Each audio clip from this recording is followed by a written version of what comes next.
Hi అండి, ఈరోజు పల్లీ చట్నీ చేస్తున్నాను. దీనికి కావాల్సింది పల్లీలు, 1 కప్పు పల్లీలు, పచ్చి కొబ్బరి, అల్లం ముక్క, వెల్లుల్లిపాయలు, పండుమిర్చి, ఒక చిన్న రెమ్మ చింతపండునైతే తీసుకున్నాను. అవన్నీ చిన్న చిన్న ముక్కలుగా మనం కట్ చేసుకొని పక్కన పెట్టుకోవాలి. ఎందుకంటే మిక్సీ చేసేటప్పుడు సరిగ్గా గ్రైండ్ అవ్వదు. ఇట్లా సన్నటి ముక్కలుగా కట్ చేసుకొని పక్కన పెట్టుకోండి. నెక్స్ట్ ప్యాన్ పెట్టుకోవాలి. ప్యాన్లో ఒక 2 టేబుల్ స్పూన్ల అయితే ఆయిల్ హీట్ చేసుకొని పల్లీలు వేసుకోండి. పల్లీలు వేసిన వెంటనే మనం అల్లం ముక్కలు, వెల్లుల్లిపాయల ముక్కలు, పచ్చిమిర్చిని కూడా ఒకేసారి యాడ్ చేసుకోవచ్చు. ఆ మూడింటిని మంచిగా వేయించుకోవాలి ఆయిల్లో. ఇది లో ఫ్లేమ్లోనే వేయించుకోండి. పల్లీలు అనేది లో ఫ్లేమ్లో వేగితే మంచిగా లోపల వరకు వేగి చాలా టేస్ట్ అనేది చట్నీకి అయితే ఉంటుంది. లేకపోతే పచ్చి పచ్చిగా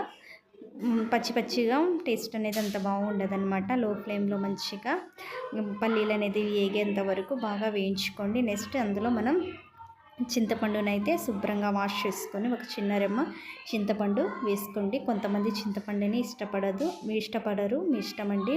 చింతపండు వేస్తేనే ఆ కారం, పచ్చిమిర్చి వేసాం కాబట్టి ఆ కారానికి బ్యాలెన్స్ చేస్తుంది, టేస్ట్ కూడా బాగుంటుంది.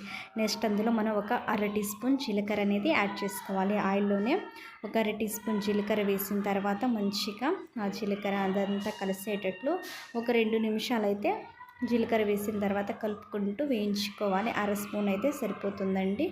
మంచిగా అది కూడా వేసి బాగా కలుపుకోవాలి.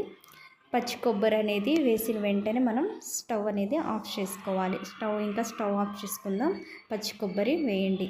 ఎందుకంటే స్టవ్లో ఆన్లో ఉంటే అంత బాగుండేదండి. ఆఫ్ చేస్తే ఆ హీట్కి అయితే పచ్చి కొబ్బరి కొంచెం వేగుతుంది, టేస్ట్ కూడా బాగుంటుంది. నెక్స్ట్ మిక్సీ జార్లో మనం మొత్తం గ్రైండ్ చేసుకోవాలి. కొంచెం పల్స్గా గ్రైండ్ చేసుకోండి. ముందుగా వాటర్ అనేది వేయకుండా ఇట్లా పల్స్గా గ్రైండ్ చేసుకున్న తర్వాత నెక్స్ట్ ఒక గ్లాస్ అయితే వాటర్ వేసుకొని మెత్తగా గ్రైండ్ చేసుకొని పక్కన పెట్టుకోవాలి.